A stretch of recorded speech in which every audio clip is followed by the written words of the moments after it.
forum, and there's going to be a funeral led by Brutus. Antony wants to speak, but Brutus has given him some tough condition, which Antony reluctantly agreed to. The following are the conditions. Antony will speak only after Brutus has delivered his speech. He should not in any way praise Caesar. Very tough conditions, but Antony employed a device which is called irony, in which the meaning is the opposite of what you say. Like if you say, I love you, you actually mean that I hate you. Before the speech, the people were in favor of Brutus. But after the speech, the people switched to Antony's side, and they're ready to do anything that Antony wants them to do.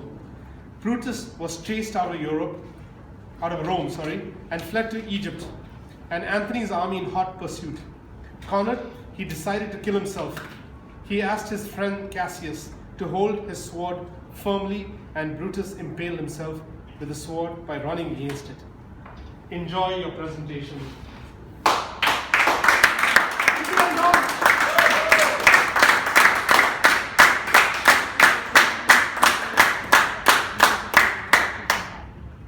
Follow me.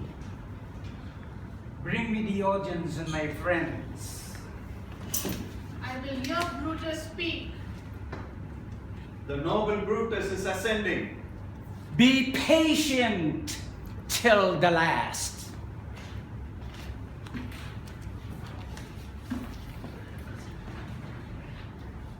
Friends, Romans, countrymen and lovers, hear me for my cause, and be silent that you may hear. Believe me for my honor, and have respect to mine honor, that you may believe. Censure me in your wisdom, and awake your senses, that you may be the better judge. If there be any in this assembly, any dear friend of Caesar's, to him I say that Brutus's love to Caesar was no less than his. If that friend demands why Brutus rose against Caesar, this is my answer. Not that I love Caesar less, but that I love Rome more. That is what is happening. Now, here, if any in this assembly, any dear friend of Caesar that I have offended, I ask him to speak now. Is there anyone here who supports Caesar? I ask him to support me now. Romans, as Caesar loved me, I weep for him.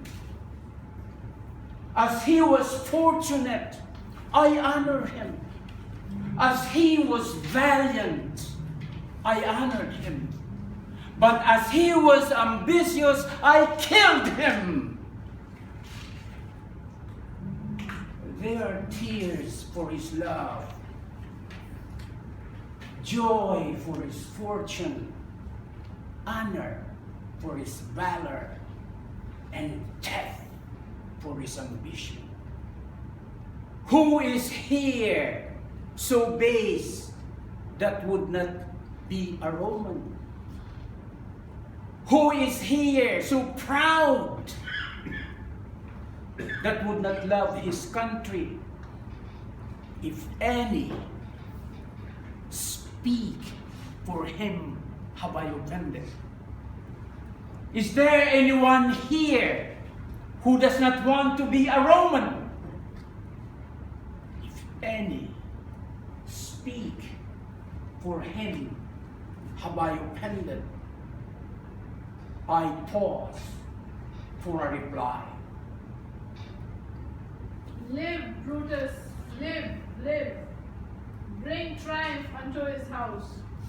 Give him a statue with his ancestors. Let him be Caesar.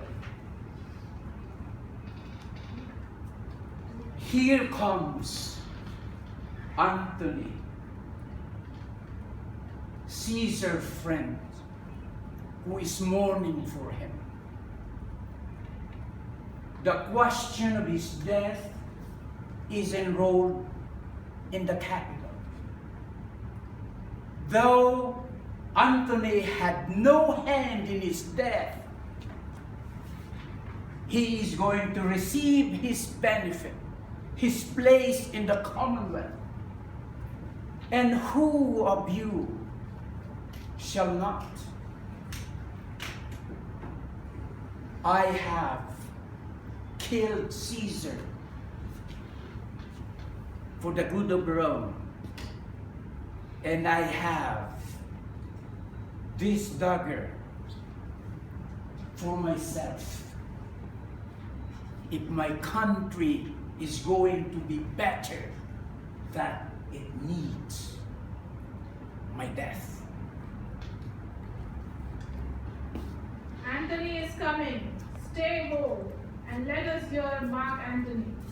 Let him go up into the public chair. We'll hear him. Noble Antony, go up. It would be best if he speak no harm to Brutus.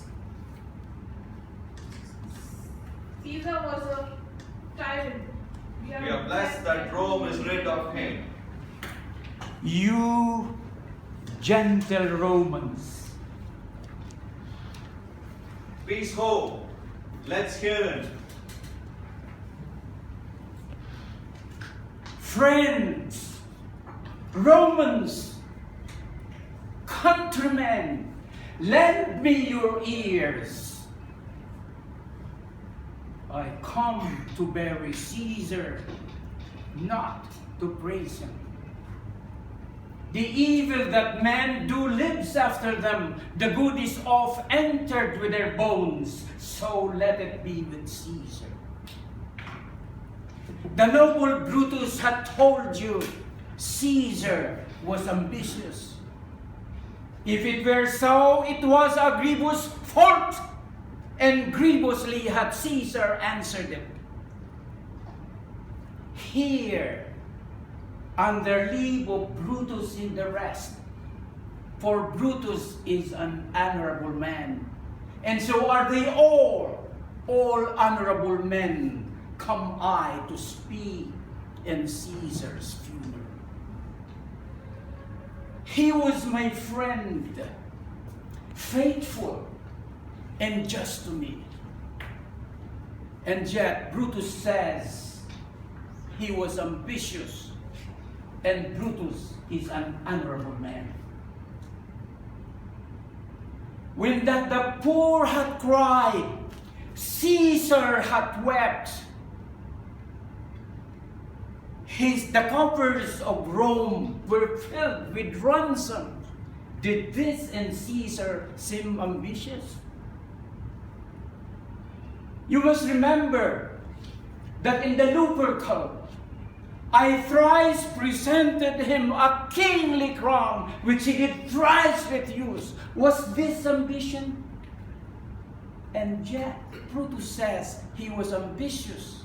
And Brutus is an honorable man. And so are they all honorable men. You all did love him once, not without cause. What cause withholds you then to mourn for him? O judgment, thou art led to Brutus' beasts. Men have lost their reason. Bear with me. My heart is there in the coffin, there with Caesar. And I must pause till he comes back to me. Methinks there is so much reason in his saying. If thou consider rightly for the matter, Caesar has had great wrong. I fear bad things will happen to this place. His eyes are red as fire with weeping. There is not a nobler man in Rome than Antony. And actually what they were saying actually happened. There was war.